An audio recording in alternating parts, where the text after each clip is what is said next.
Summertime, but ladies and gentlemen, fall is in the air. With fall comes fall sports, high school and otherwise, and today we've got high school sports for you here on ETV. Hello everybody, my name is Nathan Cron here at Wildcats Stadium, and we've got for you today boys varsity soccer action starting here at 5 o'clock Central Time, and of course at 7 o'clock we'll have the girls game. The Eagan Wildcats return back after playing St. Michael Albertville over the weekend and notching a 3-1 victory, their first victory of the season, with goals by Prouty, Siet, and Joseph. Good performances in goal from Schreiber and Cron saw the Wildcats cap a successful trip up to the St. Michael Albertville area. The Bloomington Jefferson Jaguars are the visitors here today, and their last outing was against Hastings, a 3-1 victory for the Jaguars, so they're coming off a good performance for the Jags themselves. So, Jaguars are going to be in white with powder blue shorts. The Wildcats will be in all royal blue, moving left to right. Defending the south goal, they will move right to left.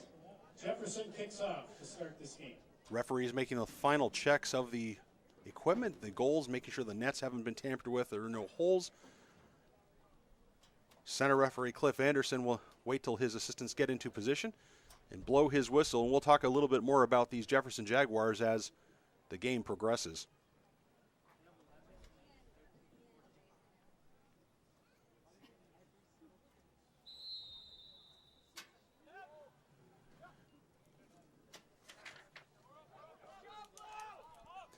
Jaguars immediately controlling will set your defense for you. It's Ayana, Wigglesworth, and Evanoff, a back three, so a 3-4-3 formation for the Jaguars. Midfielders Nyaga, Swanson, Gedderts, and Hatab. There's a turnover here. Leonard's senior captain has the ball. Wildcats setting up, plays it back for Johnson. Johnson maintaining the real center field, center defensive mid position. As Prouty comes over and makes a play there, and Joseph tries to clean that up.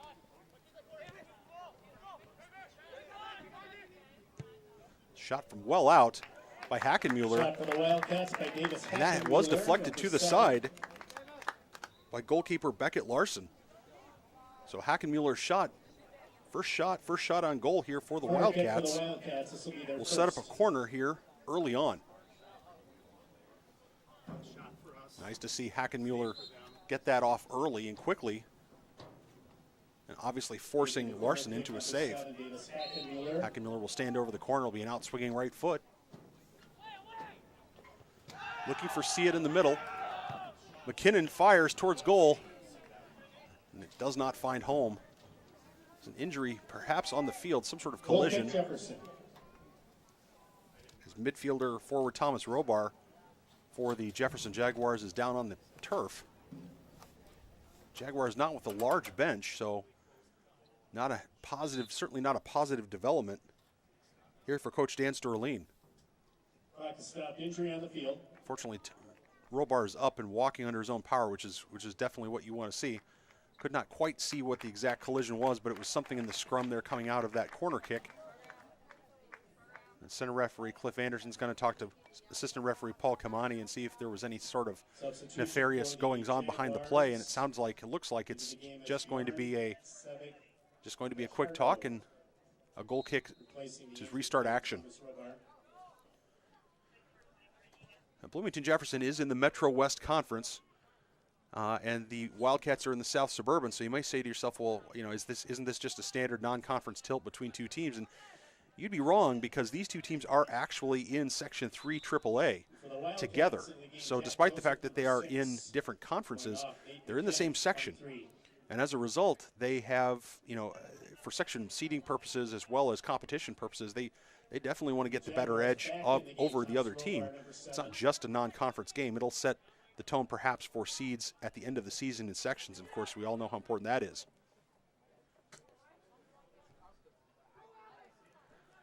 Mej Hatab sends it across looking for Gutterts, but it goes out of bounds into touch. And speaking of sections, last year, of course, these Eagan Wildcats defeated the Jefferson Jaguars in the section quarterfinals by a score of 3-2. A late goal by senior captain Nicholas Cron put the Wildcats into the section semifinals in a close affair between the two teams. Just to give you a sense of Jefferson's record last year, their record last year was 4-11-2, so certainly not a wildly successful season, but it just goes to show you that when you get to sections, everybody's playing tough, everybody's playing tight, and you can never count on anything with respect to what someone's record previously was. You just have to show up and win in those 80 minutes.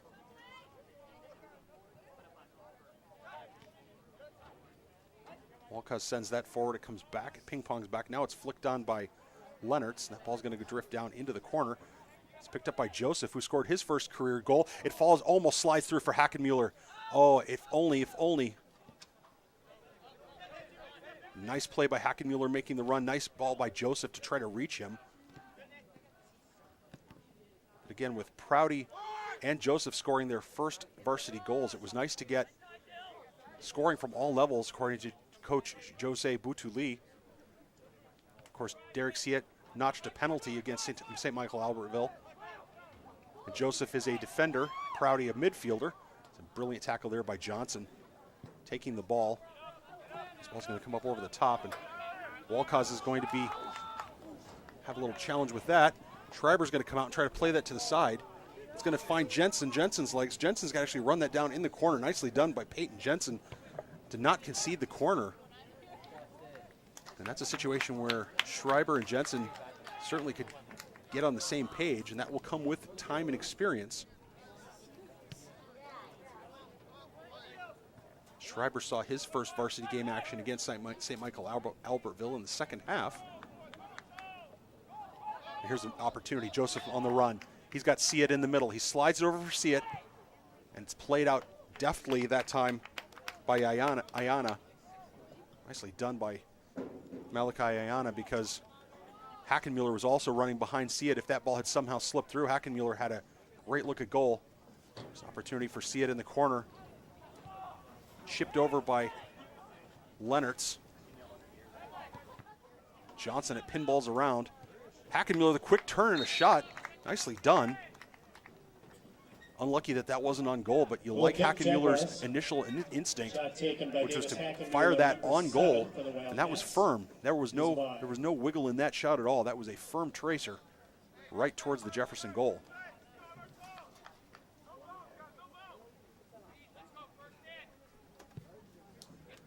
Coach Butuli very pleased with the Wildcats, the way they responded after a 2-0 loss to East Ridge, which you saw here on ETV.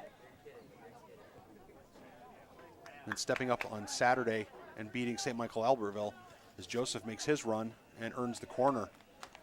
Jack Joseph, one of the senior wingbacks here in this 3-5-2 formation, has demonstrated already this season a real propensity to get forward, which is an interesting wrinkle to his game, because he's always been very aggressive physically, but now he's showing real offensive chops in moving forward. In swinging, it comes in towards goal, and we're going to have a foul. It looks like Larson was knocked down. And so as a result, there is going to be a foul against the Wildcats. Foul called on the Wildcats. Free kick, Jaguars. Could not see exactly how that happened, but referee Cliff Anderson had a good view of it. Did not hesitate to blow that whistle.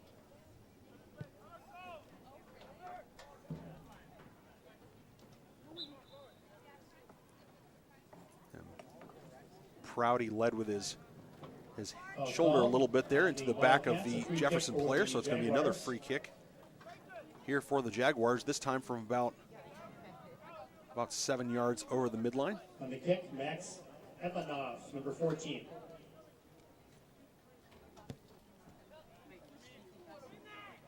Evanov's free kick comes in and drifts down. It's chipped out, finds Siet. Now it's outside to number 12, Jake Sondag.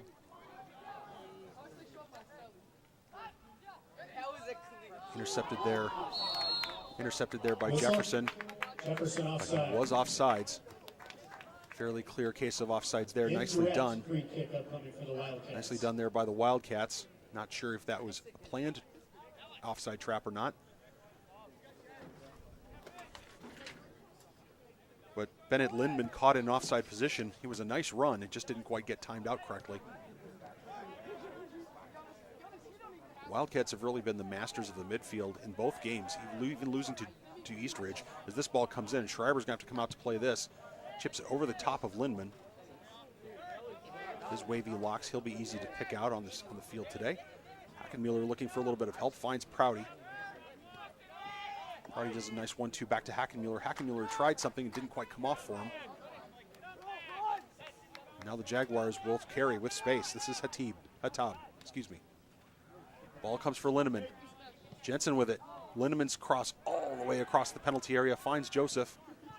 Joseph's going to play that forward towards Seat. Seat with it. Collision, shoulder-to-shoulder challenge. Fair there. Wildcats certainly pressing is intercepted by Lennartz. Lennartz chips it over, looks for Hackenmuller, can't quite come up with it. Hackenmuller deftly slides it out to Sondag. Prouty sends it forward. Opportunity here for Seat. Seat gets a foot to it. Oh, and it just slides wide. It was going to be an incredible goal or incredible shot on goal, even if he was able to steer it on goal. Number 10. With two defenders all over him. Substitution for Jefferson. But a nice ball in from Johnson. Number 11. Check that. That was Prouty. Nice ball in from Prouty to try to find Seat.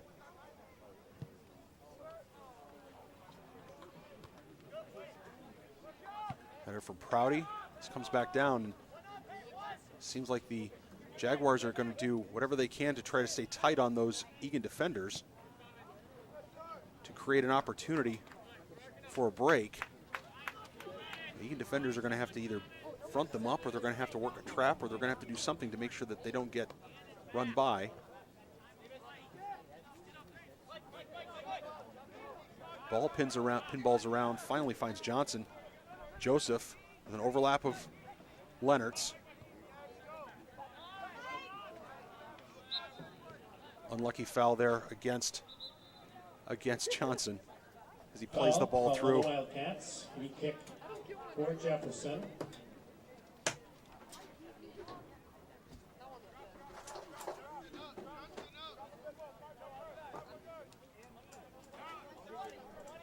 On the kickback, second off, number 14.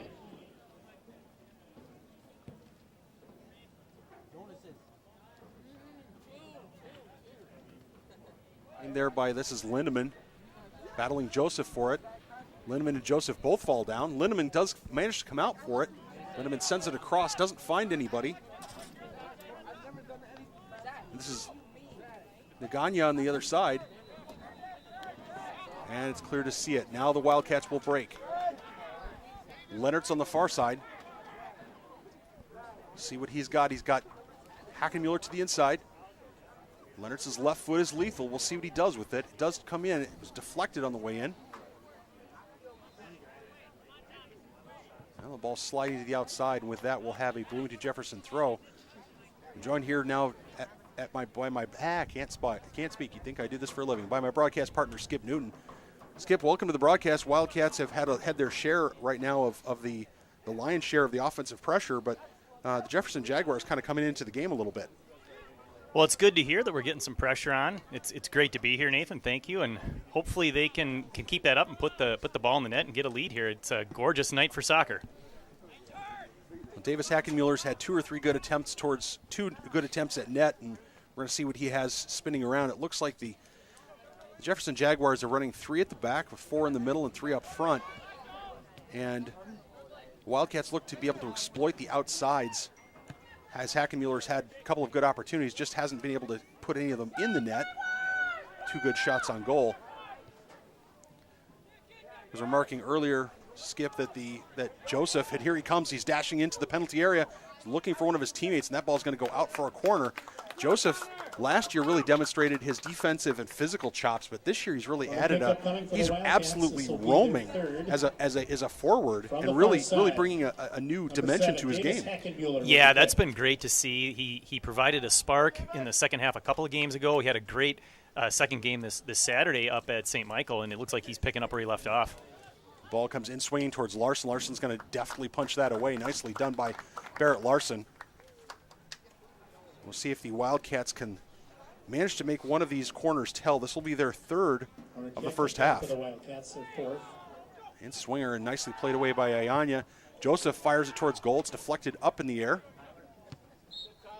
I think we're going to have a foul. Yes, we are going to have a foul on the Wildcats. And another free kick here coming up for the Jefferson Jaguars. Nice job on that volley there by Jack Joseph. And again here, I believe it was Tyler, even though it didn't count because of the penalty call. But, boy, those balls out of midair, getting your foot up high enough to keep the ball and the shot low is critical in the execution, and they both did a nice job.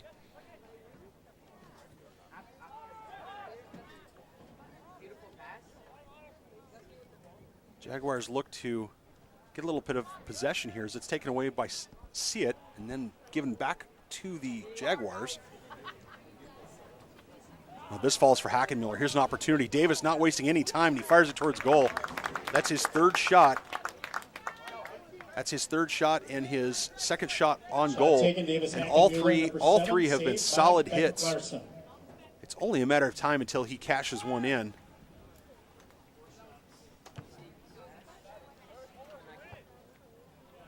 Very compact field. If you look at it here at home, if you could see it on television during that free kick, or excuse me, during that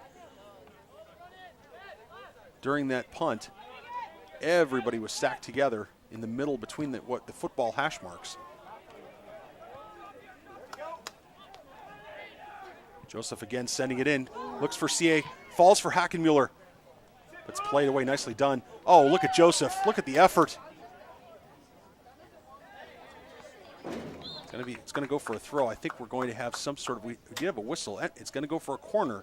So you get another corner. This will be the fourth corner for the Wildcats here early in this first half. The first 15 minutes of this half. Far side, Davis Hackenmüller, number 7, with the kick. Well, and I think the stats, kind of show the pace of the game and how things have been going. You talk about 4 corners. You talk about 3-4 shots, all in the Wildcats' favor. So really, it's just a matter of capitalizing on these opportunities and putting one in. Salim controls it nicely, gets it out to Hackenmüller, who's now switched to the far side of the field. And that ball's sent well into touch.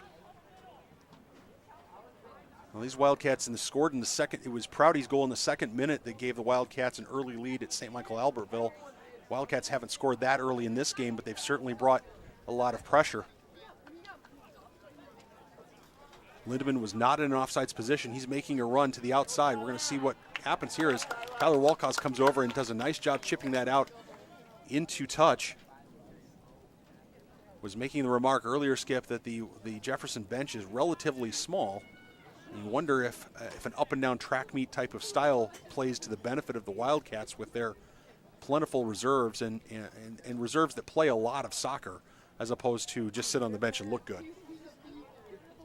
Well, and that would require Josue, the coach, to make a bit of a change from what he indicated yesterday, in that he would like to see the team, possess the ball more, maybe at times even slow it down a little bit to control the ball. Of course, when you make that same observation that you just made, okay, they got a small bench, they're not going to have a lot of subs. Maybe you have to switch things up a bit and say, all right, let's put the pedal to the metal here. I think we can outrun them. It certainly may in fact be part of the plan, depending on how the score line goes, what it looks like moving forward as well. The ball's out of bounds, local. It's going to go out for a throw as assistant referee Paul Kamani flags the ball to going out of bounds. Of course, he's got the best view of the field. Prouty dispossessed, goes through a couple of Wildcats. Center referee avoids the ball, and Eagan on the outside. Sondag can't quite get it. It's cleaned up by Jensen. Jensen chips it forward. Nicely done. Really impressed with Peyton Jensen's awareness. He's done a nice job of cleaning up messes or cleaning up things when his teammates have had some challenges. As Justin Schreiber is called into action.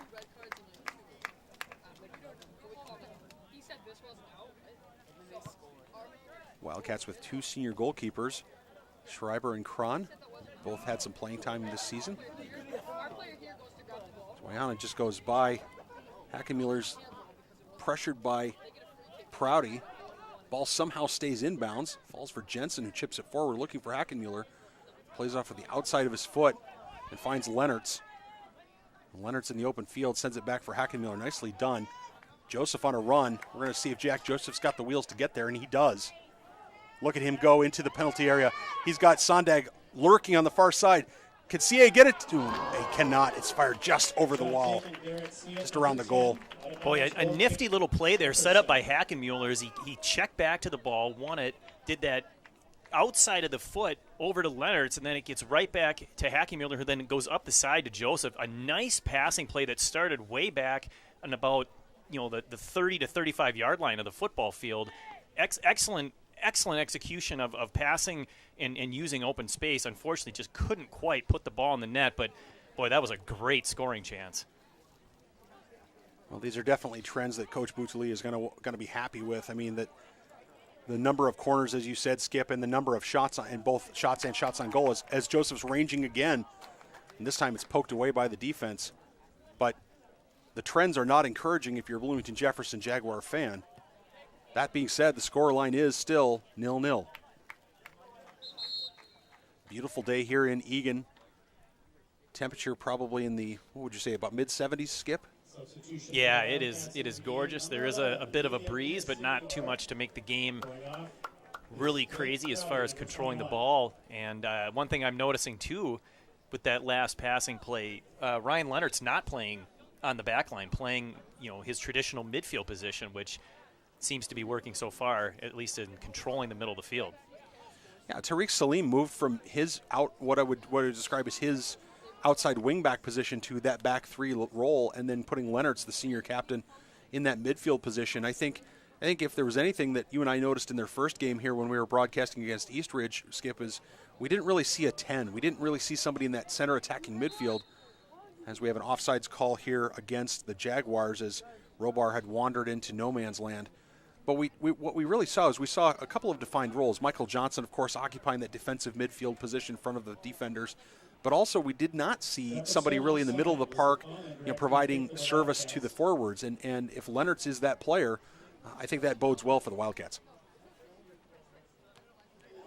Nifty little flick there by Hackenmuller again. Ball is cleared with no doubt well into the stands. Davis Hackenmuller absolutely making a case that he should be on the field as much as possible. He's definitely showing his value to this team. That's Salim on the outside. Looks for Lennertz in the middle. Lennertz with some fancy footwork. Comes back for Villasenor, who had checked in, replacing Prouty. See it, tries to find Villasenor. Villasenor fires over the top. Oh, he just could not finish his supper there as Emilio Villasenor had a great opportunity there, set up by a nice back flick from Derek Siet. And for those of you listening who have had us listen to us call Derek's name for years and years, it's undergone an evolution. It was CA, then Cy, then back to CA, and now it is, we are reliably informed by Derek himself, it is See-It. See-It. See-It. The H is a T sound, so it's See-It.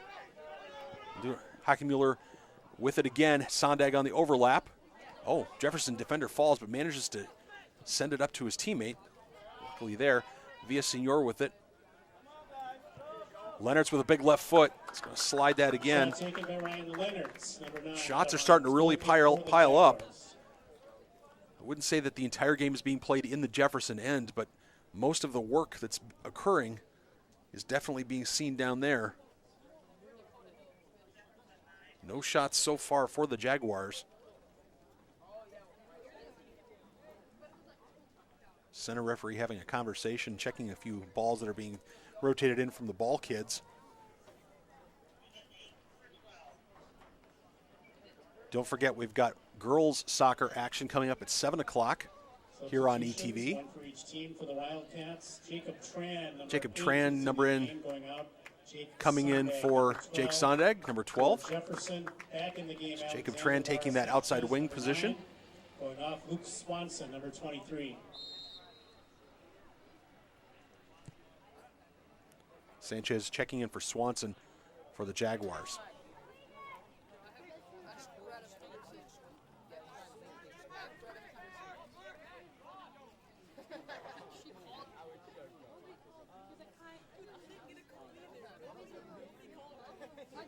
Jaguars have demonstrated certainly a certain level of fitness and of athletic ability. Here's some nice moves by Ioania. And good team defense that time by the Wildcats. You can dribble through one player, but it's really, really hard to dribble through three.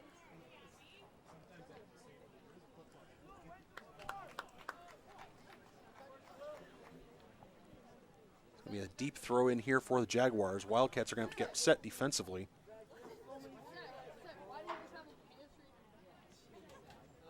Imagine they'll hoof it forward. They do. Schreiber out to claim it. Nice and confident as Lindemann was lurking. Eagan Wildcat Boys and Girls Booster Clubs want to thank their platinum sponsors, the Eagan Arms Public House, Twin Cities Orthopedics, the Urgency Room, Wave Soccer Club, and Willie's Edina Realty. Thank you so much to our platinum sponsors that make our program and its game day experience possible.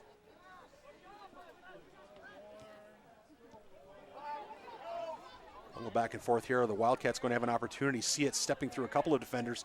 Now with his left foot, he's going to send that towards goal. It's not on goal, but again, it's pushing and testing the Jaguar defense as one of the Jaguar defenders is coming up limping. Not sure if he turned something or whether he caught the follow through on Siet's shot. But in any event, the shots are really starting to pile up now for the Wildcats with 0 shots here so far for the Jaguars.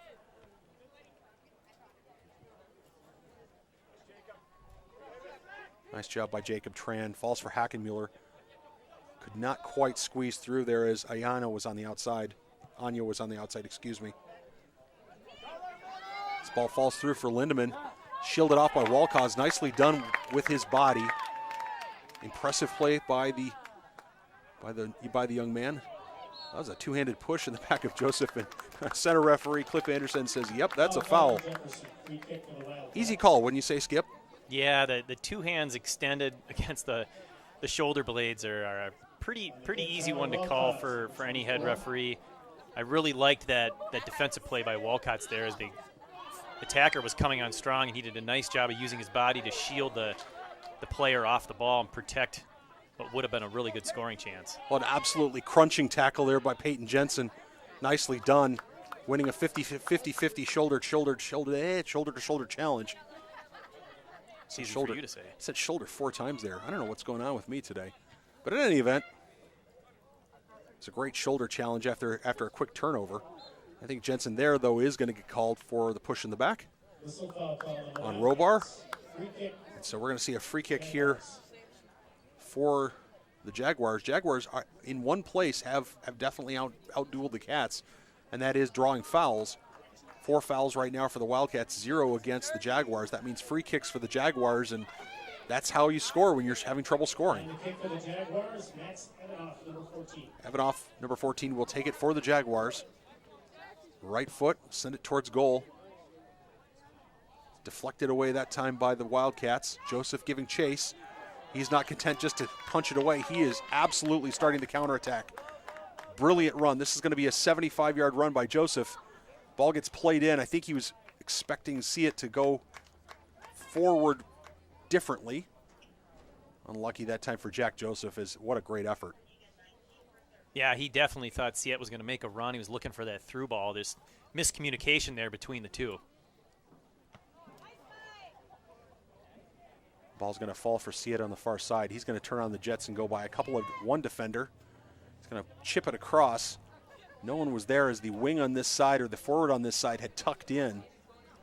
And one of the things that's happening here, Skip, is that the Jefferson Jaguars when they are taking their goal kicks, they're not building from the back at all. They're sending it out as far as they can up through the middle of the field. What that's doing is that's opening up a tremendous amount of space in the Jefferson Jaguar end. So as soon as the Wildcats get the ball, they can attack because all of the defenders have been pressed up into the middle of the field. Ball gets sent in by Leonards that time. Falls semi-harmlessly, but is sent out into touch by the Jaguars. We mentioned earlier that this is a game for seeding, that may have an impact on seeding for the 3 AAA section playoffs. Of course, Jefferson in the Metro West Conference, Wildcats in the South Suburban Conference. But Skip, when you think about section seedings, how important are games like this in section seedings?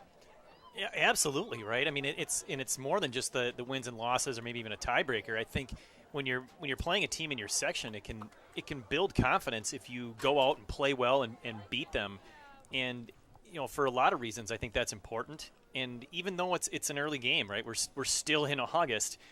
It's an important game because you never know when is it going to matter, how is it going to affect the standings. And like we've talked before, it's a very short, fast season. So every game counts. We gotta make the most of it. Hannon Axelrod checking in for the Wildcats.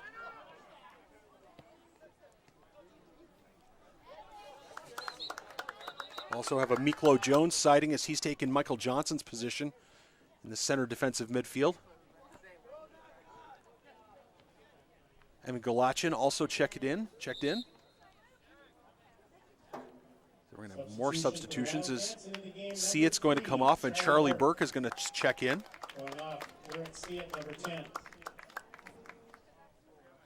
Burke saw some extended action in the second half again in the St. Michael Albertville game and demonstrated a real nose for the ball. Did a nice job of steering that ball with his big frame onto goal. Showing some good speed as well as some good soccer acumen. Ball's going to get sent out to the side. That's going to go too far for Salim.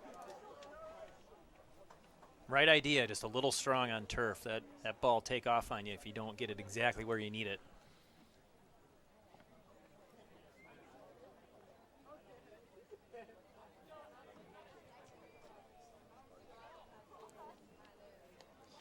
Well, the longer this stays scoreless, you have to think that the Wildcats are probably at the disadvantage, given that they're dominating the game in terms of shots on goal, corners, things of that nature. The Jaguars, if I get into halftime here at a 0-0 draw, I'm very, very happy, I think.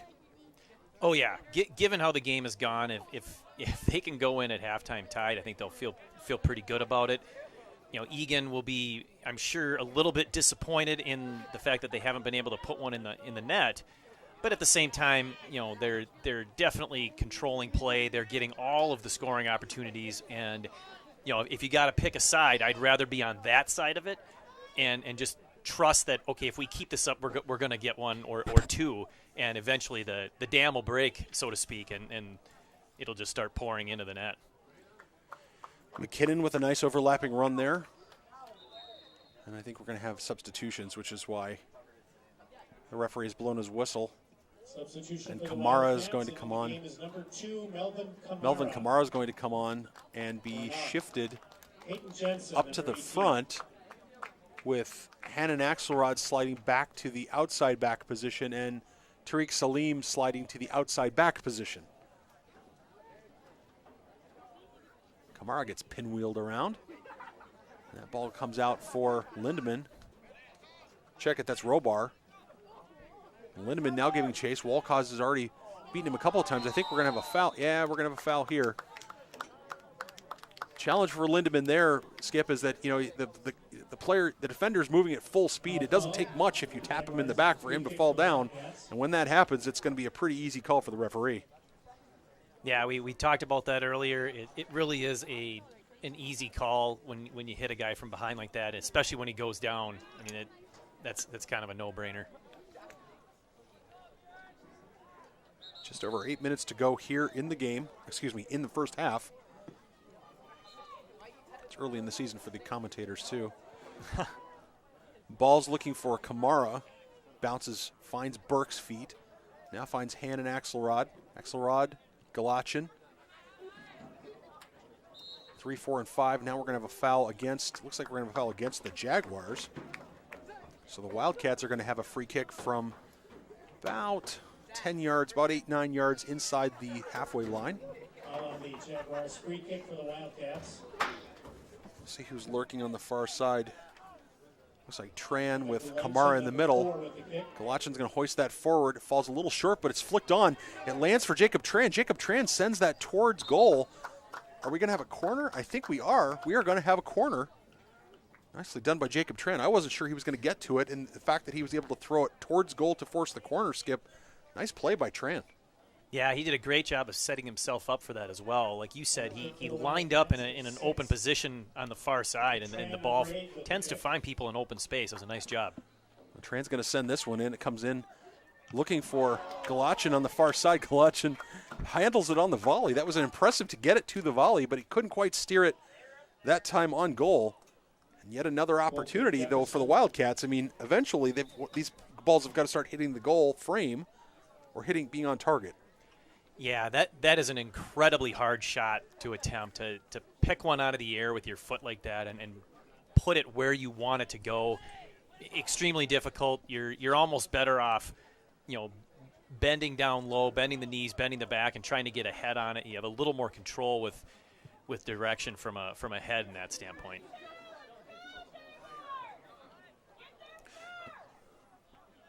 That being said, you have to give the young man style points. Oh yeah. Major style points. Absolutely. It was a heck of an effort. I love the creativity as well. It's fun to watch.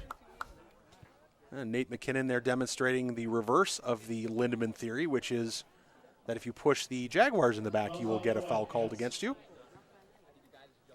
5th foul of the half for the Wildcats. Opportunity here for Evanoff, who's taken all of the free kicks here for the Jaguars. We'll see what he can land in the box. He's got no shortage of targets. And he's been dropping them in there pretty consistently, just like this one. It's flicked on towards goal. It falls. Here's an opportunity, and the Jaguars have scored. The ball pinballs around. And I cannot make out, he has not turned around, so I cannot make out which number that is. Yeah, it is Alexander Sanchez, the sophomore forward, and he tallies in the 35th minute for the Jaguars. Yeah, unfortunately for the Wildcats, he was left wide open on the far side, and when that ball came across, it was in the air, but it was controllable, and being that close, all he had to do was redirect it at the goal. Justin Schreiber really had no chance. I mean, he's standing there, pretty much on the line, trying to play to his right. All of a sudden, it flashes across, and the guy's right there to one time and in. Just a great finish. Unfortunately, left wide open. Yeah, it was a great finish, and the Jefferson Jaguars' first shot on goal, and they score, and that's the danger of not putting it on goal or putting it in the net against the Jags earlier in this game. If you let them hang around, that's the kind of thing that happens. And that's the kind of thing that gives the Jaguars, if you're an Eagan fan or an Eagan coach or Eagan supporter, that's the kind of thing that gives the Jaguars some life in this game. Yeah, they capitalized on what I believe you said was the 5th foul of the game and used that free kick to their advantage. Again, delivered perfectly into the box, and they were able to keep it down there and create that scoring opportunity and eventually the goal. Sanchez from Niyaka in the 35th minute gives the Jaguars a 1-0 lead. Certainly not much that Schreiber could have done in that situation, as he has to cover the entire goal mouth. Really, it's on the team in front of him in that situation, because I got a sense, Skip, that there was a little bit of ball watching going on there, that everyone was watching the ball and not really paying attention, as you said, to Sanchez, who was unmarked on the back post. Yeah, and one thing I do need to point out, there have been a lot of substitutions leading up to that. Eagan has pretty much cleared their bench, and a lot of players that don't have as much experience, that haven't played as much not only this season but in prior years. So maybe that led to the not really sure where to be or where to find your mark. Who knows? But it's worth mentioning that a lot of the starters are sitting on the bench when that goal was scored. Let's see if Eagan can counter here with an opportunity. Tran's going to send that towards goal. Looks for Hannon, can't find Hannon. Axelrod or Charlie Burke. Kamara, Burke, and Axelrod are effectively your forwards right now. With Galachin, McKinnon, and Miklo Jones in the center midfield. Tran with it again. Kamara. Kamara looking for his teammate. Nicely done that time by the Jefferson Jaguars. Falls for Jones. Axelrod. Axelrod has it almost intercepted, but gets it back. Nicely done by the freshman. The ball's going to go out of bounds for a Jaguar throw. Just over 2 minutes to go here in the half. And if you're the Jaguars, you're very happy with what you see in terms of results, even if you're not overly thrilled with the style or effectiveness of play. The Wildcats, you like how you've played, but you're not very thrilled or happy with the results. Yeah, we talked about how the stats were favoring the Wildcats. Now that's every stat except for the most important one. And they absolutely need to get it back. If not, in the final 2 minutes of the first half, early on in the second half, they should look to really take it to the Jaguars early and see if they can't tie that up and get the momentum back, and then eventually look for that second goal, that go-ahead. Burke with a shoulder-to-shoulder challenge. Nicely done. Just under 90 seconds now to play. As Burke chips that, that was chipped forward by Axelrod. Burke's going to give chase. Squeezes him off for a blue throw. If the Wildcats hurry, they might be able to get a nice throw into the penalty area. As Kamara and Burke are lurking, but look at Tran on the back door. Instead, the ball comes out to Jones. 1 minute remaining in the first half. 1 minute. Burke with it.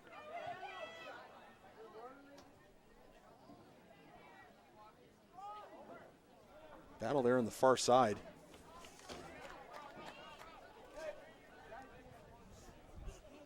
It's Prouty back in. Looking for Kamara. Kamara tries to go around the defender. Can't quite do it as Larson comes out to claim it.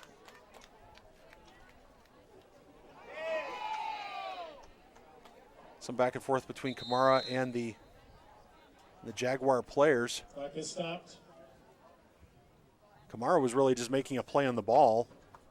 Jefferson Jaguar player was shielding him off. Completely legitimate. Kamara made a little contact with Larson as he claims the ball, but certainly nothing to get into a snit over. And then, as young men are wont to do, some additional verbal jousting. And we have a stoppage. Yeah, I really like how the head referee just stopped play, brought him over, had a 10-second conversation, and then let's get back to playing soccer, guys. That's really nice job. Nice job by Prouty. Looking for Burke. He's going to have an opportunity. Oh, nice defensive play that time by the Jaguars. 10 seconds. He may have paid the price. 5, That was, 4, I think it was Robar. 3, 2, 1. Nope, check that. It wasn't Robar. It was Evanoff. Evanoff may have paid the price for that defensive play, but what a nice defensive play as Burke looked to be sneaking in. It's the end of the first half after 40 minutes. It's the end of the first half. Scoreline, surprisingly, given the run of the game, 1 goal for the Jaguars, 0 for the Wildcats. We're going to step aside and be back in about 10 minutes here on ETV.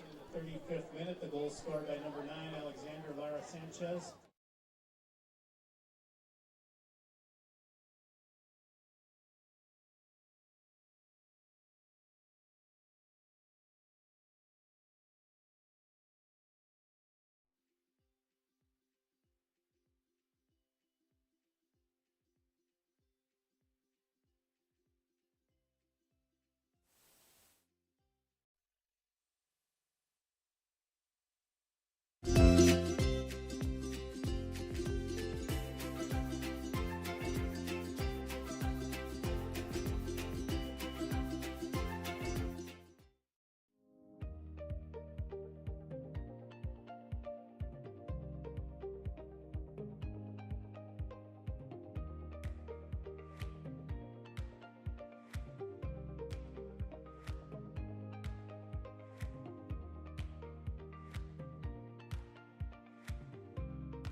Cops and Bobbers is designed to offer opportunities for kids that may not have a chance to fish to come out to some local lakes in Eagan and experience some of the fisheries that we have.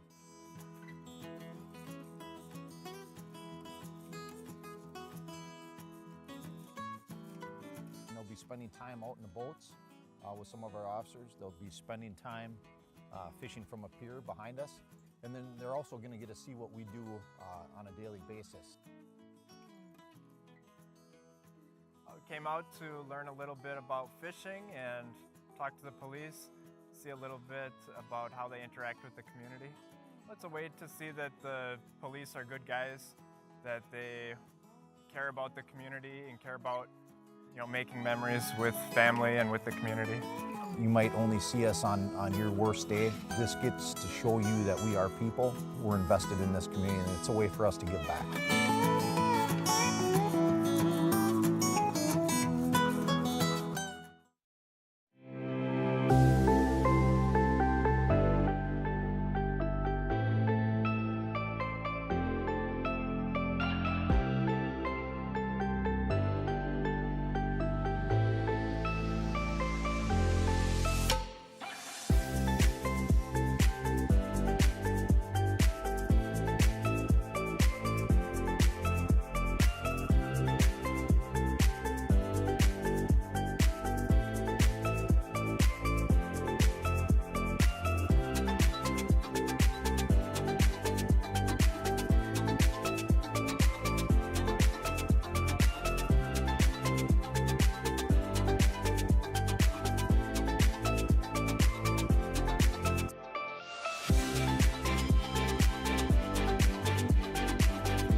We need to connect with our youth a lot more. One of the best ways of doing that is this Youth Leadership Academy. It's not like boring school presentations, it's informative and it's fun. We went to a hotel and examined a mock crime scene, and we had to find pieces of evidence.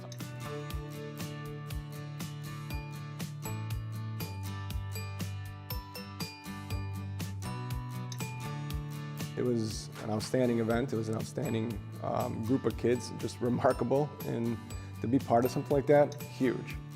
This is an important time for them when they are in high school and making important decisions in terms of what they're going to do, what they're going to study, but also how they can start contributing with their communities. I know that no matter what field I go into, I will be a very good leader there because of this.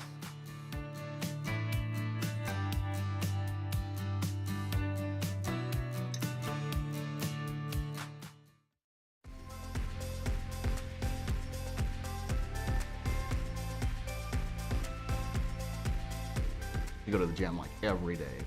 I usually utilize the free weights. I do some of the stationary equipment as well.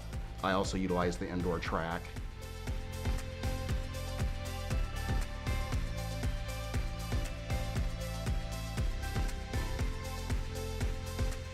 If you're an Eagan resident, do yourself a favor and check out the Eagan Community Center.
Cops and Bobbers is designed to offer opportunities for kids that may not have a chance to fish to come out to some local lakes in Eagan and experience some of the fisheries that we have.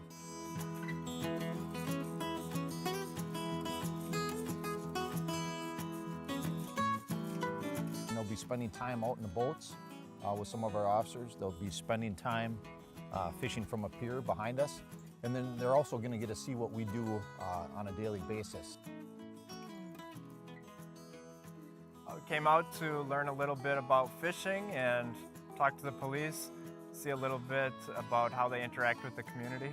It's a way to see that the police are good guys, that they care about the community and care about, making memories with family and with the community.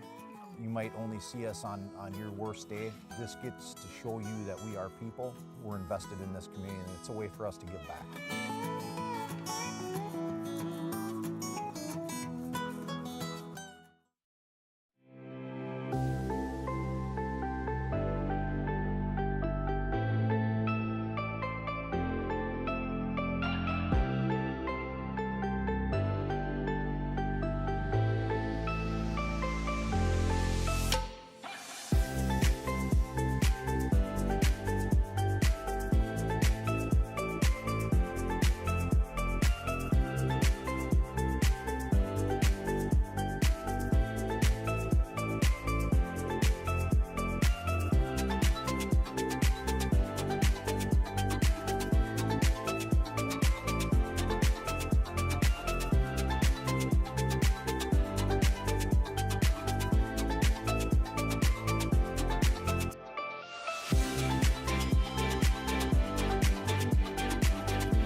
Welcome back to Eagan, Minnesota Wildcat Stadium for today's second half between the Eagan Wildcats and the Bloomington Jefferson Jaguars.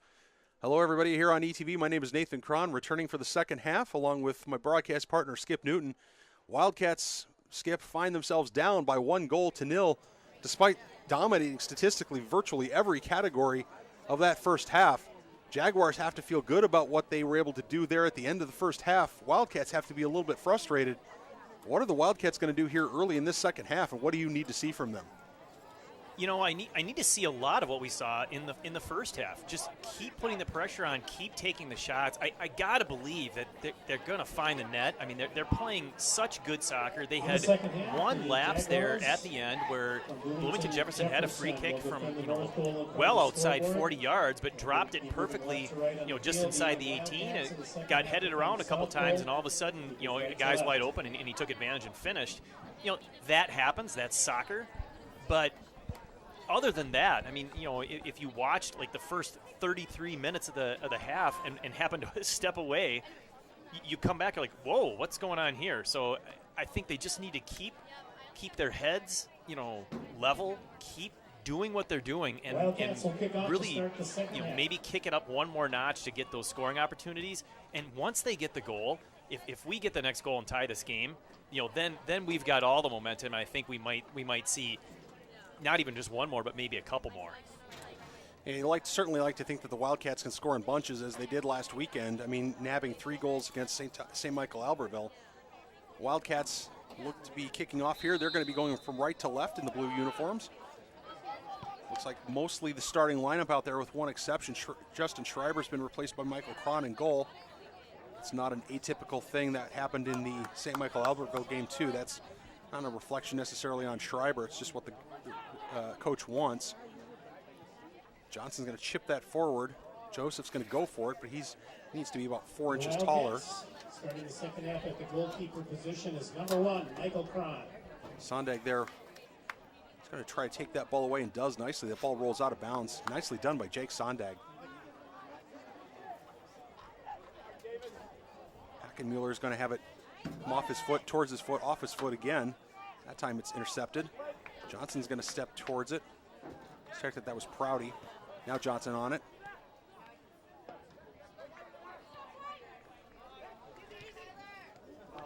Wildcats' pass a little bit late. Speaking of late, was Mej Hitab's tackle on Johnson. First foul here of the second half against the Jaguars. Johnson's going to take this from just over the midline, send it towards goal. He's going to drift down, looking for Sondag. It's going to be headed out of bounds into touch.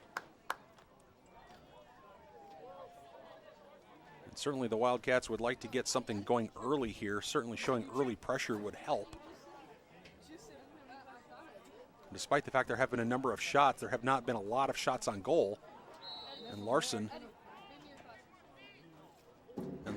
the Jefferson Jaguar goalkeeper, has not had too many what I would call difficult saves. I think it's incumbent upon the boys in blue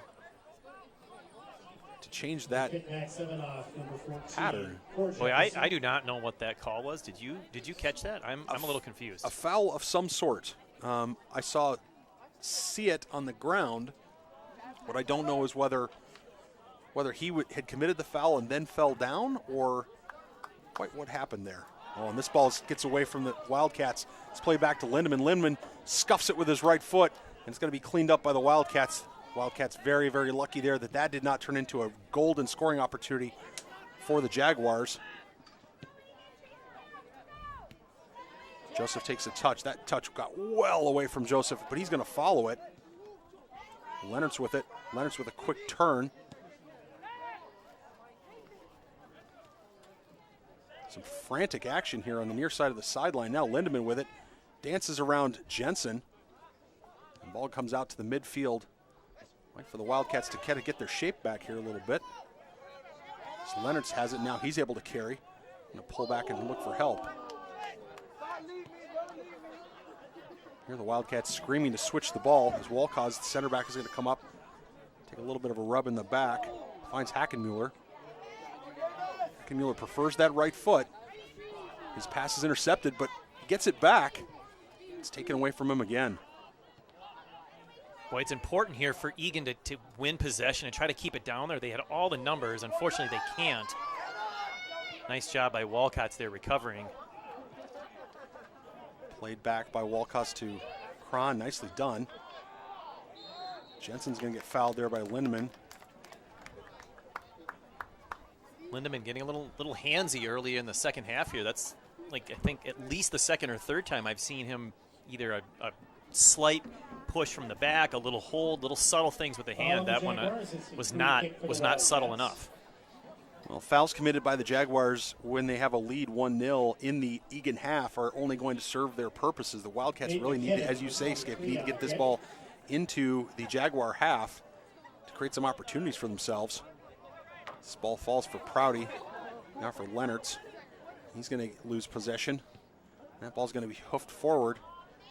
Someone needs to step on Robar as he comes. Now Lindemann tries to go by Jensen. Lindemann comes in, saved by Cron. Nicely done by Michael Cron. Lindemann had put a nice move on Jensen and leaned on him. Jensen was doing everything he could to keep Lindemann to the outside, but nicely done. Number 5 and the save, Michael Cron. Cron's punt comes to about the other 40-yard line. Ball gets flicked on. I'd like to think if the Wildcats could get a couple of good bounces off of a couple of those Michael Cron punts, maybe they'll be in action here.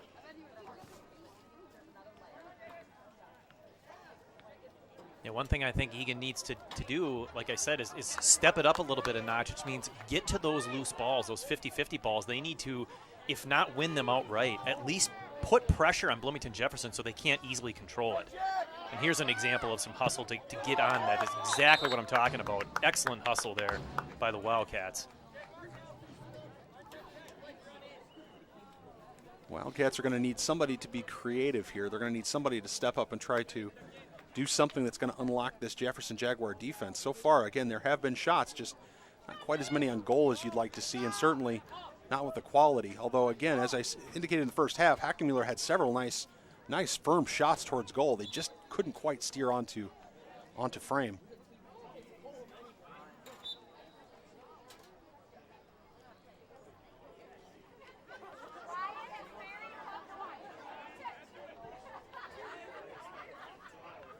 Jensen calling for Cron to come out and claim that. Cron's going to send everybody forward. And he's going to put his left foot to this and send it as deep as he can. Comes up the side of his foot. It's going to go into touch. That's one Michael Cron would like back.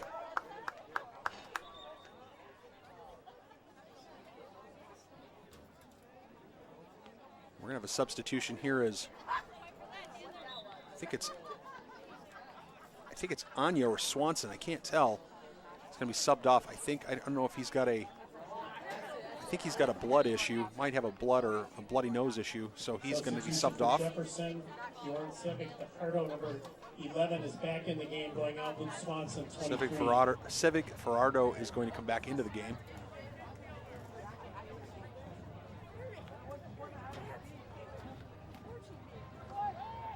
Let's play there by Prouty. Johnson finding Prouty. Those two guys look a lot alike with their hair in the sunshine as Hackenmuller has it, sends it forward. This is Sondag on the outside, serves it in nicely, looking for Joseph. Could not quite fall for him. Leonard's with it. He's going to take it into the corner. He's got a nice left foot. He curls it towards Larson. It's scrambled around on the ground, and Larson smothers it up. That was definitely a situation where Larson had to be pressed into service. There was some contact, but it's not clear that Larson was contacted by another player other than his defender. I think he crashed into his own defender's knee.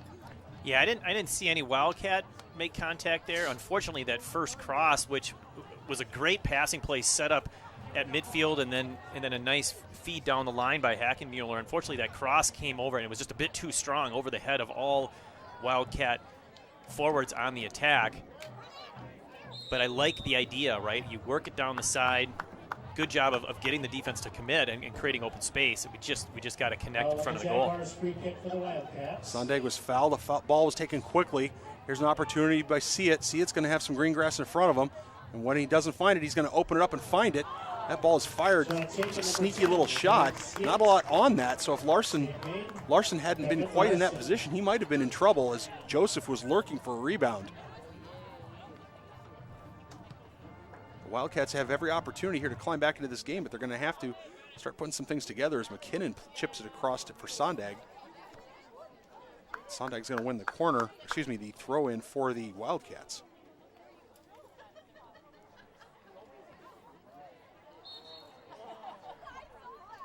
Wildcat sponsors. Wildcat Booster Club would like to thank their gold sponsors as well: Ansari's Mediterranean Grill, Caldwell Bankarami, Cormont, Denise Soberg at Keller Williams, Elite Feet Soccer, Orza Poke Ramen, Teresa's Mexican Restaurant, ZZQ Barbecue, Birchwood Dental, Devani's, Jaguars. Escape With Us Vacation, Divine Salon, Sam's Club, UnionFit MN, and Zerbel Orthodontics. Thanks so much for your support of the Wildcats as that ball comes into the penalty area. Prouty sends it out, finds somebody else in blue. Good turn there by Hackenmuller. He's going to turn on the Jets. He's going to blow by the defender. He's got an opportunity. Sends it forward for Siet. Siet shielded off nicely that time by Evanoff. And Evanoff wins the throw. Unlucky there for Derek Siet. It was a nice ball from Hackenmuller trying to spring him forward in a one-on-one situation. Skip, you like to see Derek Siet, and you like to see his chances. Yeah, absolutely. We'll take that mismatch all day long. Here's an opportunity, a lot of open space on the near side. Joseph trying to make something happen as usual. Joseph's cross comes in, finds a couple of defenders' feet. Leonard said his hands on his head like, oh my goodness, I should have made more of that potentially, but it was going to be a bang-bang play either way. I have to confess, it looked like Joseph maybe had the opportunity, had gone begging, but instead Joseph was able to curl that in with his left foot.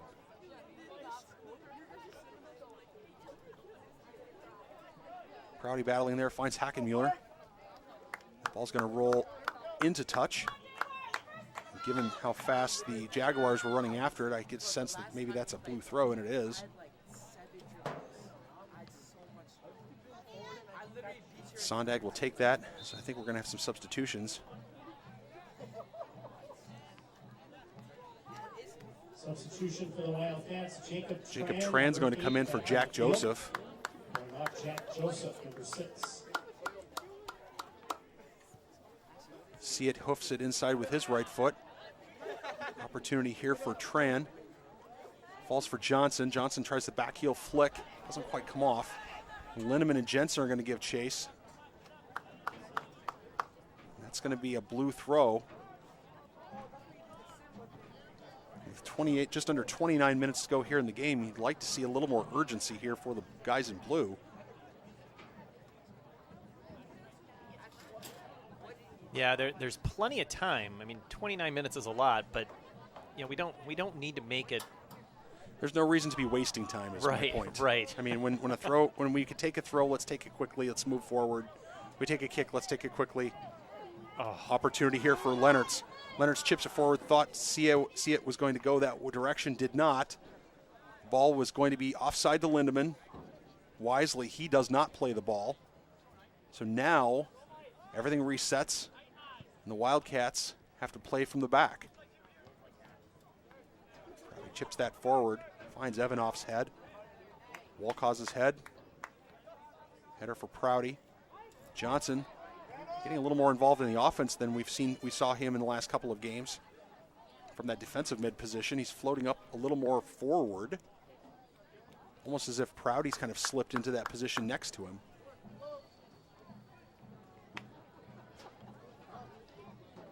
I wouldn't mind to see both of them start to cheat up a little bit more as this game goes on and gets closer to the end. When you're down a goal, there's no reason to play defensive. You got to get a little more aggressive and you got to take more chances.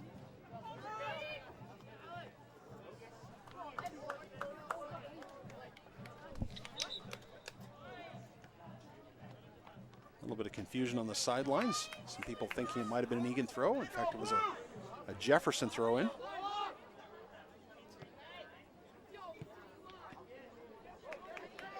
And I think in a game like this, a game that's certainly winnable here for the Wildcats and a close game, Lindemann is going to have this opportunity again. Jensen's going to try to ride him off, force him to the outside. Nicely done. Lindemann's going to send that back towards the middle.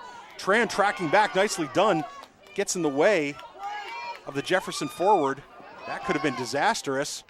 But Jacob Tran with a nice effort there as Leonard's pass clearing attempt is intercepted.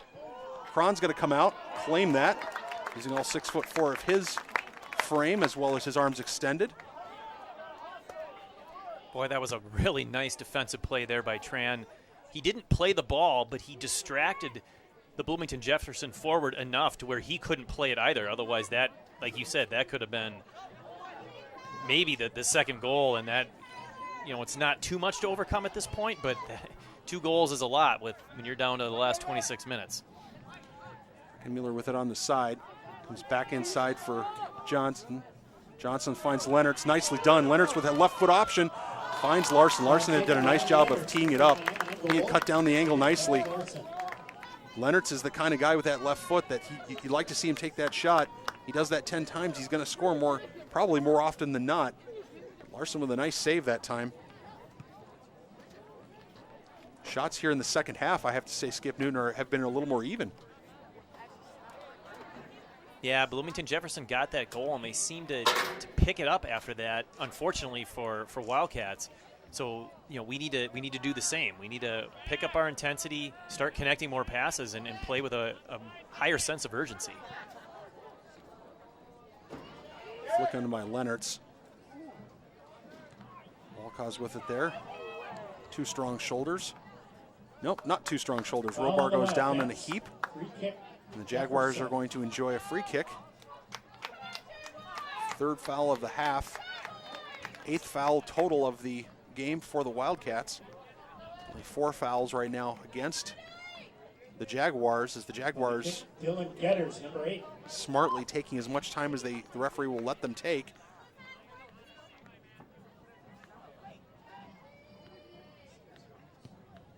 It's served in. Cron's going to come out, has it played off his feet, and claims it. I'd be interested to see if the Jefferson player had gotten to that ball, whether he would have been offsides or not, but Yeah, he got in there in a hurry, so either he was offsides and we just didn't see whether or not the flag went up, or perhaps the AR missed it, or somebody missed their mark and wasn't following the guy they were supposed to follow. Well, the assistant referee is only, of course, going to raise his flag if he's involved in active play, meaning if he's going to get onto that ball. So I kind of get a sense that maybe one of the Wildcat defenders had missed the mark, but we're going to find out what the Wildcats have here in store for us here in the last 25 minutes here of the half. Wildcats are going to play that back to Cron. Cron's going to take a touch, move that out to Peyton Jensen with all sorts of green grass in front of him. Jensen's pass finds the Jaguars, with Jaguars kindly send it back to the Wildcats as Prouty now to Tran. Tran's looking to chip it forward. He's looking for Siet. Can't quite find it, but everybody's standing around looking at the ball. Prouty says, thank you very much, I'll take that. Now Johnson on the far side tries to make a move, has it taken off his foot. Nice defense by Jensen that time. Yep, nicely done that time by both players. I'm not sure why in the world or how in the world that is a foul, as both players came together, both players pushed, and I don't know how you give a free kick there, but. Yeah, it looked like Jensen might have been a little more aggressive with his shove, and that was enough to draw the attention of the center ref. Ball gets sent in here by the Jags, and it falls to Gedderts, who then sends it promptly into Cron's arms. Nicely done. Taken by number 6, Joseph. Oh, there's a big boot by Cron. If the Wildcats can get a flick on. Instead, it's knocked down by Siet. Siet is fouled. He stepped on. I didn't see much there, but obviously center referee Cliff Anderson saw the contact. Free kick for the Wildcats.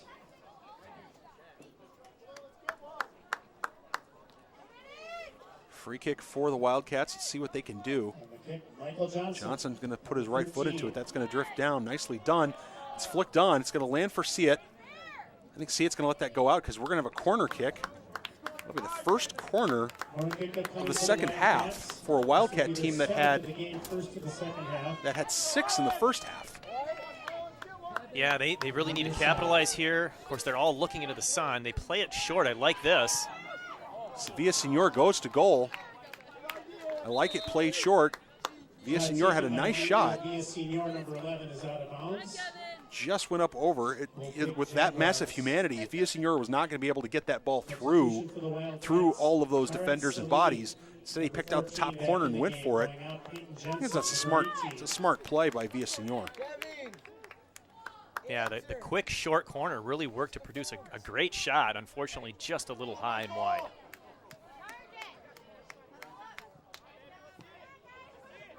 Ball's going to go out of bounds, and Wildcats, again, as I said, shouldn't be panicking, but they should be moving with real urgency here. As Tran's going to take this ball, is he going to throw it in? Yep, he's going to throw it in. He's going to look for Siet.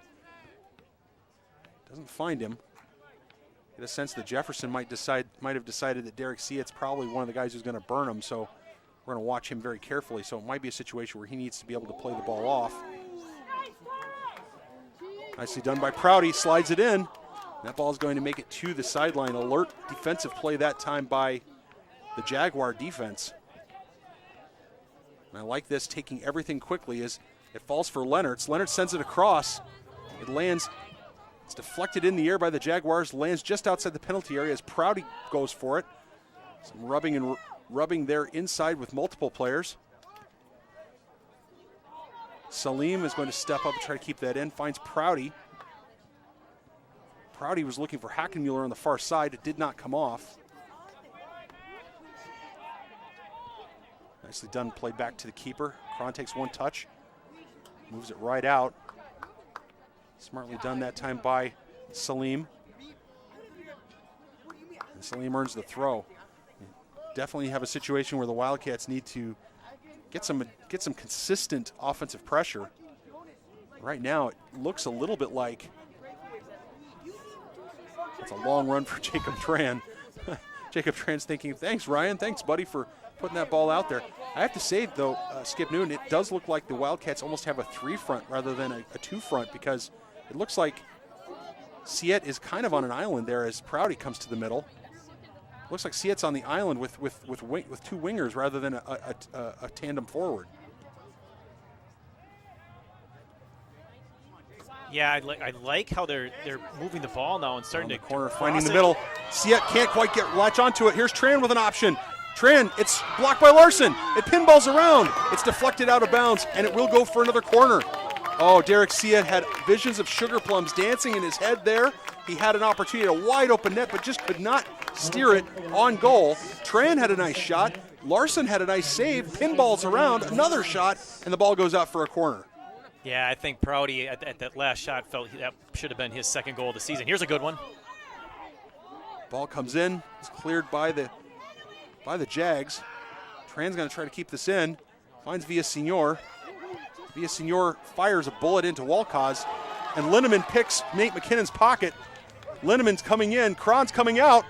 He misses it, but he interrupts Linneman enough that McKinnon is able to get to the ball. Nice job by all 3 players there. Great play by Linneman.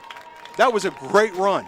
Great play by McKinnon to break up Linneman's concentration and knock him off his game, and a great play by Cron coming out to try to take that ball away and really getting between the ball and Linneman. Wow, what a sequence. What I really like there is when Cron committed, I think McKinnon clearly saw that and continued his run back, and so he was in a position to clear that free ball because there was nobody else there. It was either he gets to the ball first or that's the second goal of the game for the Jaguars. So well played there to recover from what unfortunately was an unfortunate turnover at the middle of the field, where I was hoping that Eagan would quickly keep that down in their end, and it became a very quick counterattack.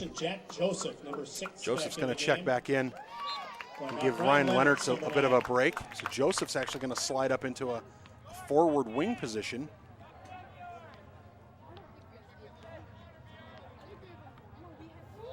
Villasenor dances around a couple of players, but is dispossessed. Linneman nicely done, topping it back.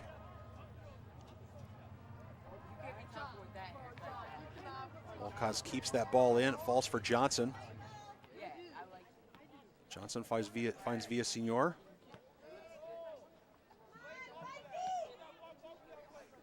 Wildcats have got to get control of the ball first before they can do much with it.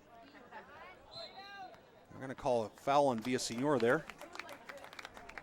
A lot of reaching there defensively. They weren't moving their feet, is what I saw. They tend to just, as the guy was dribbling, stick their foot out to try and get the ball instead of getting a little bit lower and getting up on the balls of their feet and moving and playing good sound first defender. So a little bit lackadaisical there. Hopefully they can get out of that, because that's what led to that tripping call. See if we've got some high soccer IQ here by the Jefferson Jaguars, and we do. Little set piece action, and that ball's going to get deflected into the net, and we're going to have a good goal. Wildcats upset about that one. Could not quite see exactly what happened. The free kick came in. It was deflected on goal. There was contact with the goalkeeper, but it was judged to be after or incidental to the play, apparently.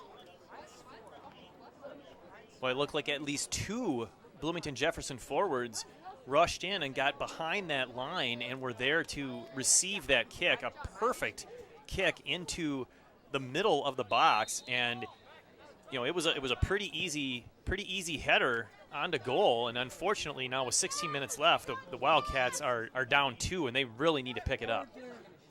So it's going to be Swanson from Gedderts in the 64th minute as Villasenor tries to send it towards goal.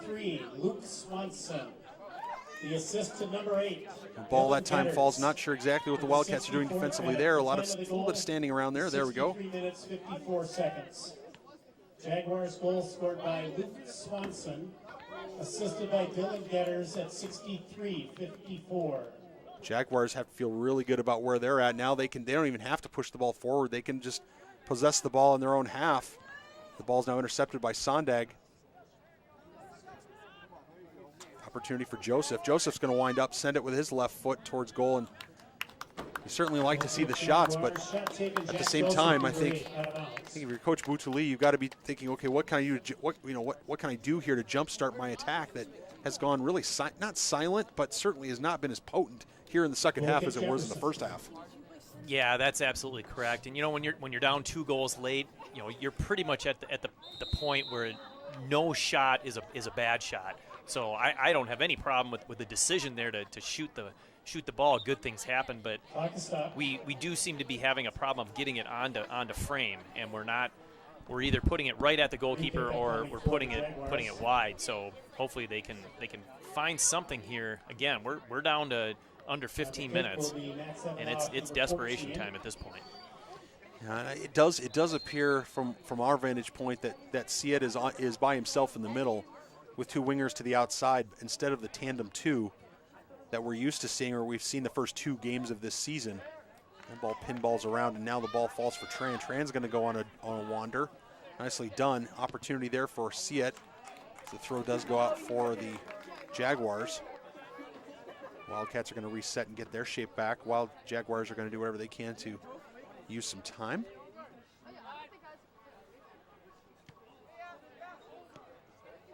There's an opportunity for Villaseñor. He's going to pull it back, let his teammates get forward, and then pick out Tran on the far side. Nice touch there by Jacob Tran. He's going to play that head for Joseph. Joseph slicing in. He had a left foot. Finds Siet almost. The ball comes out. Imagine one touch and it'll be back in on goal.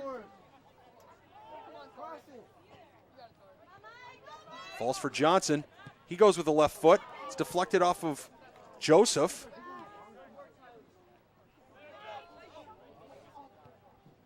Wildcats lurking here. That ball slid in by Villaseñor. It's intercepted. Falls for McKinnon. McKinnon's going to look for Tran. Nice 1-2 combination there with Tran and Johnson. And we're going to have a deflection out for the Jaguars.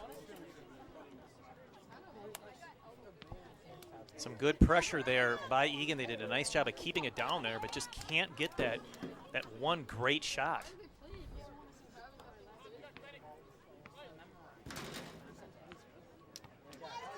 Great effort by Joseph, slicing between 2 defenders. Ball goes up over Prouty's arm.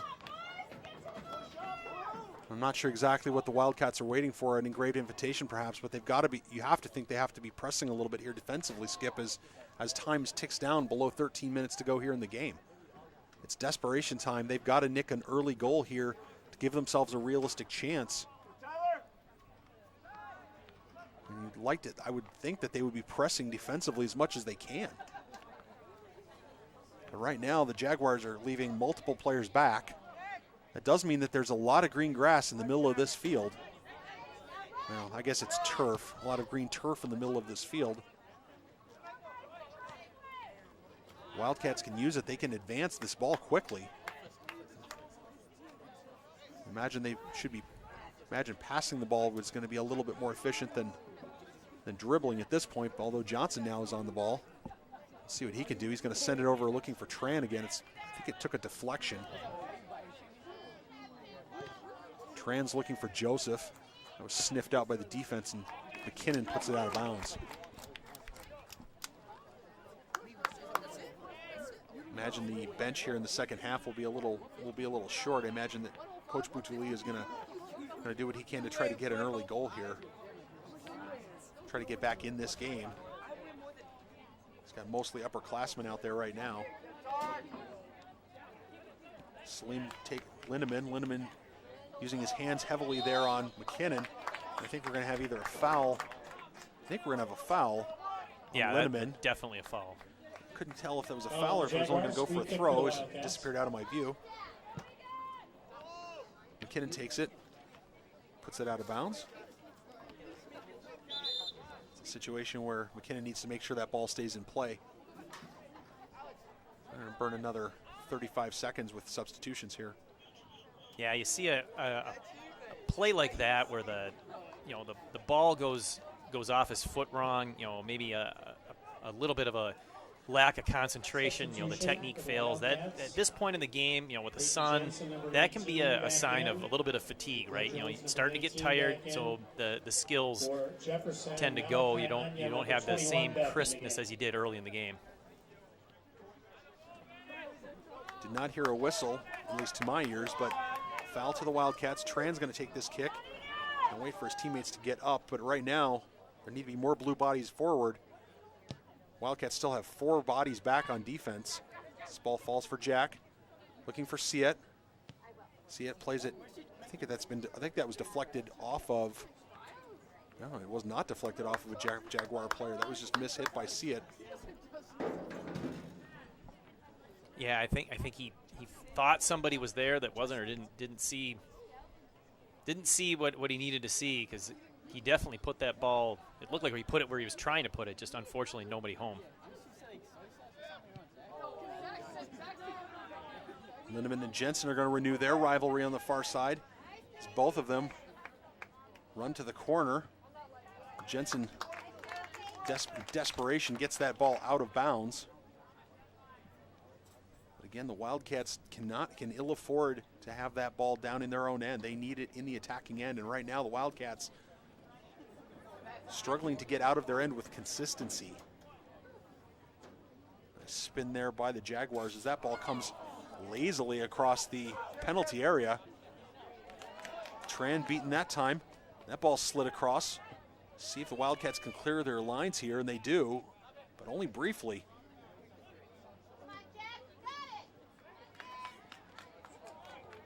Nicely done that time by Prouty. Giving up, Salim puts that into touch to reset everything. And good decision there by Tarek. Don't take any chances. Things look like they were getting a little out of sorts, and just kick it out and let's reset our defense. You definitely don't want to give up another goal here inside of the last 9 minutes. 8.5 minutes to go here for the Wildcats, desperately looking to get on the board against a resurgent, I have to say, resurgent Jaguars team. And in the first half was dominated, but they managed to nick a goal on their first and only shot of the half. Siet's ball goes all the way across the field. No one touches it.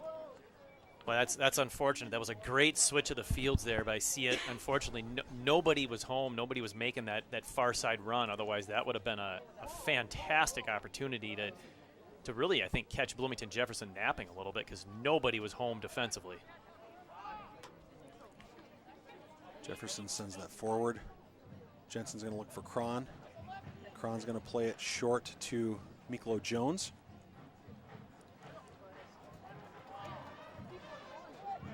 Jones back to Cron. Cron's going to switch the field. A little awkwardly done to Tarek Salim. Salim finds Prouty. Prouty dispossessed. Prouty, opportunity here. Falls for the Jaguars. You get a sense at this point, the Wildcats just have to start going very, very fast. Yeah, they need to press up and make something happen, do whatever they can to get down there and get a shot on. Jaguars looking fairly comfortable right now with not a lot of defensive pressure. When the Wildcats do have a ball, they tend to flick it like that, where it just doesn't quite have. Oh, here's an opportunity for Joseph. Joseph with his left foot. Oh, he might have rushed his shot there just a little bit, but it was still a nice effort by Joseph to create that opportunity. Really impressed with Joseph today in how he's transitioned from what traditionally we've seen as a defensive player, a physical player with lots of meaty challenges and not a complete lack of fear when it came to his own body, into a forward player who is slicing forward to try to create offense. Evan Galanchin and Axel Hanenrod, and Axelrod come in to the forward positions.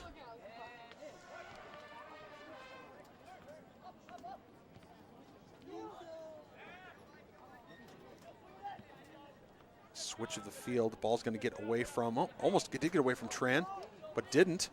Nicely done by Salim.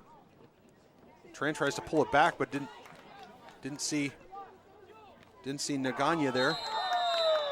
And that'll be a foul. And Foul a yellow call card the on Wildcats, and the clock is stopped. For a Tariq yellow Salim? card No, caution it's on against the Wildcats. Or is it on Wildcats. Wildcats? Sorry, the referee was. There's a large post here in the press box that Yellow card took them caution out on of the my Wildcats. On sight for number just a 24, moment. Tyler Welkaz. Time of the yellow card is 74-15. 74-15 the time. Nate McKinnon, number 23, back in the game for the Wildcats. McKinnon will check in as Play will resume with a free the kick forwards are for going to the be Jaguars. Siet and Axelrod here probably for the rest of the game. And Certainly the kick there's will be check it. Majd Hatab, number 10. We are going to have some more substitutions, but Wildcats have to be very, very frustrated based on the way that they played in this first half. And to not see it turn into something here in the second half, as now it goes for a corner. The Jaguars will jog slowly towards the other corner post. Take that kick. For the Jaguars. Coming This up will on be their 5.5 second. minutes here to go in the game. Next game for these On the far Jaguars, side, on the kick, Prior Lake. Dylan They play Getters, Prior number Lake 8. on Saturday, the 1st. Excuse me, check that. That is Thursday, the 1st of September. That'll be at Bloomington Jefferson as this ball comes in. It's chipped back into the penalty area, that time by the Jaguars. It's an opportunity. Axelrod was making an absolute busting his gut, breaking his neck to get there. It was a great effort by Hannon Axelrod. I think he got a bit of a gift on the call. I didn't see the contact. I think he just lost his footing. Maybe I missed it, but whatever. We'll take whatever we can get at this point. And the Wildcats will take, as you said, take whatever they can. And Villasenor now with the ball is going to find Tran on the outside. Hannon Axelrod runs a little bit of a pick play. Galachin has his pass deflected. Comes back for Salim, who's now checked back into the game. Looking for Miklo Jones. They switched the ball fairly well. But Sondag's pass for Jones just did not come off. I'd like to see the Wildcats press even more bodies forward, as they definitely need to push. Next game for these Wildcats will be at White Bear Lake this Thursday. It's a 5 o'clock game that will not be broadcast here on ETV, although we will pay attention to social media channels, as there may be a live stream coming from the White Bear Lake High School or White Bear Lake local area cable access television. I want to say thank you to our ETV crew that make us sound and look so good. It's Greg Borm, Paul Winkles, and Nick Mudd. Thanks, guys, for making us look great. This ball comes towards goal. Axelrod's going to have an opportunity here. If he can keep it on his feet, he cannot. Unlucky there for Axelrod as the ball found him, but he couldn't quite control it.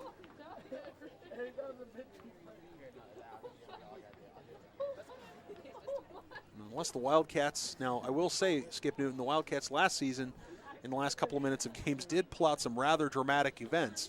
And so we did have some real fireworks, but assuming those fireworks are not in the offing, Wildcats might be falling here to 1-2, despite having, for the most of the game, probably most of the game, outplayed the Jaguars. Yeah, definitely most, if not almost all of the first half. The second half, I think, has been a little more even. Unfortunately, they just can't, they just can't capitalize on their scoring chances. That tends to I'll say skew the feelings of how was the game played, who played better. When one team finishes a couple times and the other team doesn't, you think, wow, they really controlled it. But I think when you watch the game, you realize there's been a lot of good chances for the Wildcats, and they just can't put one in the net. Here's a good ball by Villasenor, receiving it from Siet. He's found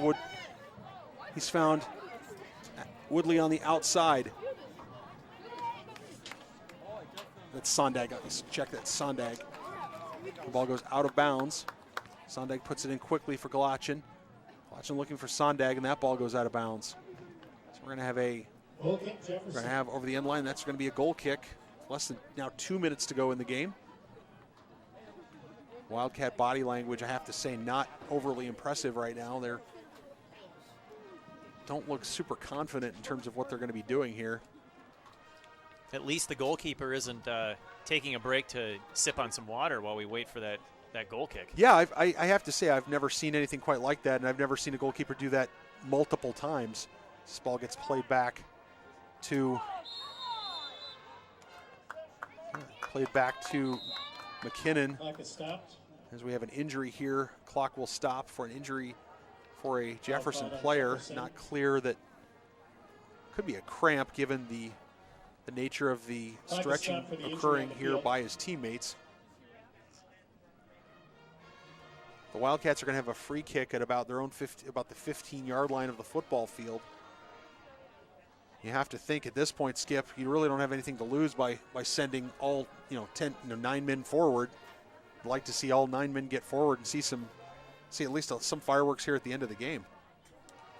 Yeah, they need to get it down there first and then absolutely just flood the Bloomington Jefferson zone with as many blue shirts as you can, and just hope that something falls your way and you can get that quick goal. But it's going to, obviously with 91 seconds left, it's going to have to be very fast, especially as it's buried, deep in our end right now, so that it takes time to get it all the way down the field. So far, the goalkeeper for Bloomington Jefferson, Larson, he's played a good game. I mean, he's controlling rebounds. He aggressively comes off the back line and comes out of the net, which I think has helped keep the ball out of the net, as we saw earlier from Cron as well when he came way past the 18 to stop a goal. Hopefully the Bloomington Jefferson player is okay. This definitely looks like some sort of a cramp. I mean, he's limping as if it's a muscle issue and not like a twisted ankle or a knee or something like that. Swanson was the one who netted for the Jaguars in the 64th minute off of that header. And despite the fact that this result looks like it's going to go against the Wildcats, there's a part of me that says, hey, the Wildcats played better than the Jags for a vast majority, or not a vast majority, but certainly a majority of the game. Really dominated the first half. We're in some ways unlucky not to be ahead in the first half. Part of you wonders whether that that the talk after this game by Coach Boutali is, hey, do what we did in the first half, and we'll be fine in every game we play. That ball's going to get away from Tran. That's the kind of thing that late in the game you just can't allow. You just got to keep the ball in play. Yeah, that's an unfortunate one, and it got up on him, and it just hopped over the foot. You're trying to play fast, so that'll contribute to those types of things for sure.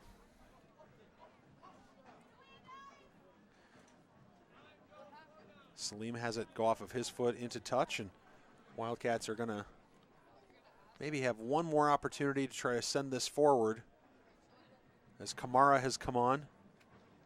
Check it, that is, Kamara has not come on. But I saw him over there on the far side of the substitutions, and Wildcats not able to get control of this ball. And now it goes towards the touch line. I think that's going to be another Jaguar throw with 13 seconds now, 10 seconds left. And the Wildcats are going to fall by a score of 2-0 to the Jefferson Jaguars here at Wildcat Stadium. Real credit to the Jefferson Jaguars for finding a way to win this game despite being badly outplayed in the first half. But as you said, Skip, scoring where, being on the right side of things statistically in the only place that really matters, and that's the scoreboard. For the Wildcats, you get a sense that they played well in big stretches of this game, but a couple of defensive lapses on a header and on an unmarked man on the back post resulted in the 2 Jefferson goals. Yeah, there's so many aspects to the game of soccer, and you play well as a team. You pass the ball. You got to play aggressive. You got to have good touches. But one of the important pieces is finishing, and you get opportunities. You have to put the ball in the net. And for the second home game in a row, the Wildcats have not been able to do that, and the other team has a couple of times, and that makes all the difference. It doesn't matter how well you play. Of course, I do enjoy the fact that they played better today than they did in the home opener. It definitely had some more scoring chances, but unfortunately the result is the same.